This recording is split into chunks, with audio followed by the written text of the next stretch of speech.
আজ আমি বানাচ্ছি কুমড়ো আর ছোলার ডাল দিয়ে ধোকার ডালনা। এটা ভাত রুটি সবের সঙ্গেই ভালো লাগবে।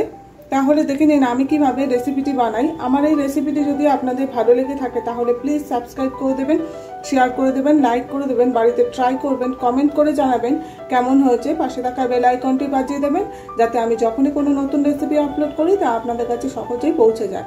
আর নতুন বন্ধুদের কাছে সাবস্ক্রাইব করার অনুরোধ রইল। এখানে আমি 1 কাপ ছোলার ডাল নিয়ে নিয়েছি। 1 কাপ মানে এখানে 250 গ্রাম ছোলার ডাল নিয়ে নিয়েছি। একটা পাত্র নিয়ে নিয়েছি। এবার ছোলার ডালগুলো আমি এর মধ্যে দিয়ে দেবো। এবার জল দিয়ে ভেজাতে দিয়ে দিচ্ছি। 3 থেকে 4 ঘন্টার জন্য আমি ভেজাতে দিয়ে দেবো। 4 ঘন্টা হয়ে গেছে, ডালটা ভিজে গেছে, দেখুন একদম ভেঙে যাচ্ছে। এবার আমি ডালটাকে খুব ভালো করে ধুয়ে নেব। ডালটা খুব ভালো করে ধুয়ে নিয়েছি। এবার একটা মিক্সির জারের মধ্যে ঢেলে নেব।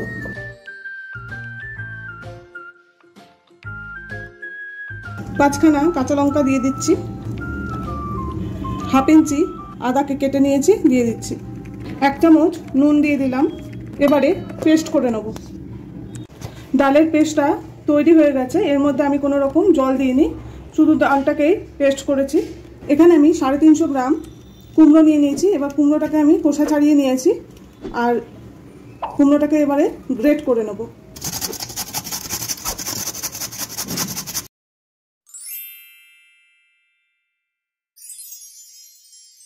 সমস্ত কুমড়োটাকে আমি গ্রেট করে নিয়েছি। কড়াইটা গরম হয়ে গেছে, সাদা তেল দিয়ে দিচ্ছি। এর মধ্যে তেলটা গরম হয়ে গেছে। 1 চামচ কালো জিরে দিয়ে দিলাম। কালো জিরেটা থেকে সুন্দর একটা গন্ধ বেরোচ্ছে। এবার আমি গ্রেট করা কুমড়োটা দিয়ে দেবো। সামান্য নুন দিয়ে দিলাম। যতক্ষণ না পর্যন্ত কুমড়োটা নরম হচ্ছে ততক্ষণ পর্যন্ত নাড়াচাড়া করে যেতে হবে মিডিয়াম ফ্লেমে। কুমড়োটা নরম হতে হতে আমি ততক্ষণ ওইদিকে মশলাটা তৈরি করে নিচ্ছি। এখানে একটা মিক্সিং জার নিয়েছি। একটা মিডিয়াম সাইজের টমেটোকে কেটে নিয়েছি, দিয়ে দিচ্ছি এর মধ্যে। 4টে কাঁচা লঙ্কা, ঝালটা আপনারা আপনাদের স্বাদ অনুযায়ী দেবেন। 2টো দারচিনি আমি জলে ভিজিয়ে রেখেছিলাম। 1 টুকরো জয়িত্রী। 1 ইঞ্চি আদাকে আমি কেটে নিয়েছি, দিয়ে দিচ্ছি এর মধ্যে। 1 চামচ জিরের গুঁড়ো, 1 চামচ কাশ্মীরি মির্চ, 1/2 চামচ হলুদ, সামান্য একটু জল দিয়ে দিচ্ছি। পেস্ট করে নেব।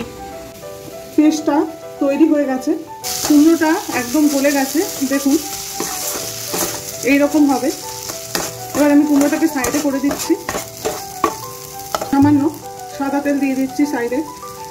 এবারে আমি এর মধ্যে ডাল বাটাটা দিয়ে দেবো। এবারে মিশিয়ে নেব সবগুলো একসঙ্গে।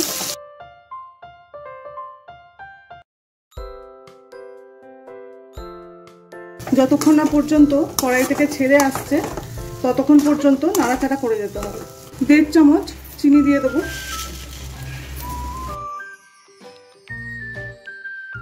লো ফ্লেমে করতে হবে, নইলে কড়াইতে লেগে যেতে পারে।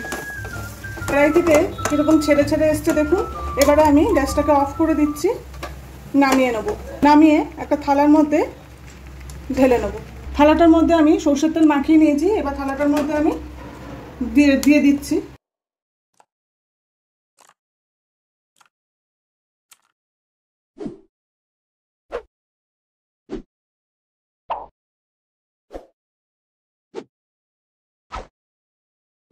এবারে ধোকার শেপে আমি কেটে নেব। আপনারা আপনাদের পছন্দ অনুযায়ী কেটে নিতে পারেন।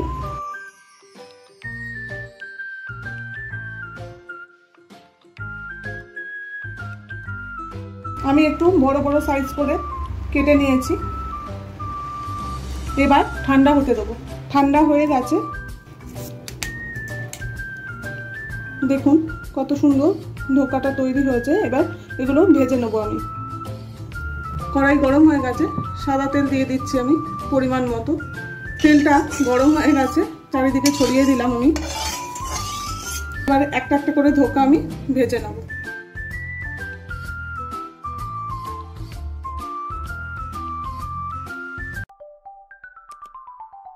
মিডিয়াম ফ্লেমে করে দিচ্ছি। একটা পিঠ ভাজা হয়ে গেছে, উল্টে দেবো। খুব সাবধানে করতে হবে যাতে ভেঙে না যায়। অপর পিঠটাও হয়ে গেছে, এবার আমি নামিয়ে নেব।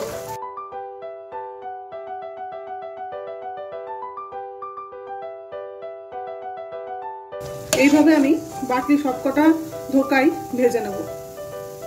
সবকটা ধোকাই ভাজা হয়ে গেছে। আমি এতটা তেলে রান্না করব না, তার জন্য আমি তুলে নিচ্ছি খানিকটা। আর নিয়ে নিচ্ছি এক টুকরো দারচিনি, 4টে লবঙ্গ, 2টো এলাচ ফাটিয়ে নিয়েছি, হাফ চামচ গোটা জিরে, 1 চামচ চিনি, একটা শুকনো লঙ্কা, একটা তেজপাতা আর হিং নিয়ে নিয়েছি। গরম মশলাটা দিয়ে দিলাম, তেজপাতা, গোটা জিরেটা দিয়ে দিচ্ছি, হাফ চামচ হিং দিয়ে দিলাম। খুব সুন্দর একটা গন্ধ বেরোচ্ছে। এবার যে মশলাগুলো আমি পেস্ট করে রেখে দিয়েছিলাম সেটা দিয়ে দিচ্ছি।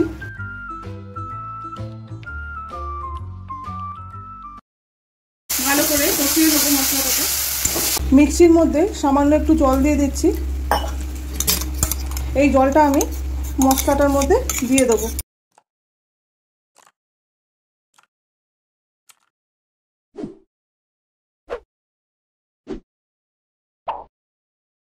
স্বাদ মতো নুন দিয়ে দিচ্ছি, চিনিটা দিয়ে দিচ্ছি।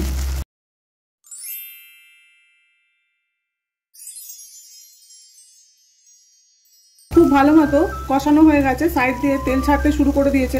এবার আমি এর মধ্যে খানিকটা জল দিয়ে দিচ্ছি।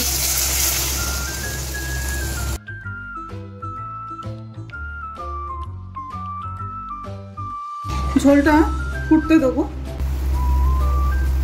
খুব ভালো মতো ঝোলটা ফুটে গেছে। এবারে আমি ধোকাগুলো একটা একটা করে ছেড়ে দেবো ঝোলের মধ্যে।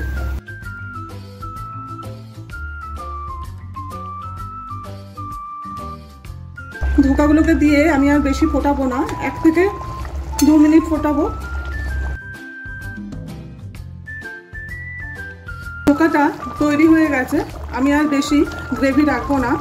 ধোকাগুলো খানিকটা গ্রেভি টেনে নেবে, আমি এইরকম গ্রেভিতেই রাখবো। গ্যাসটা আমি অফ করে দিচ্ছি।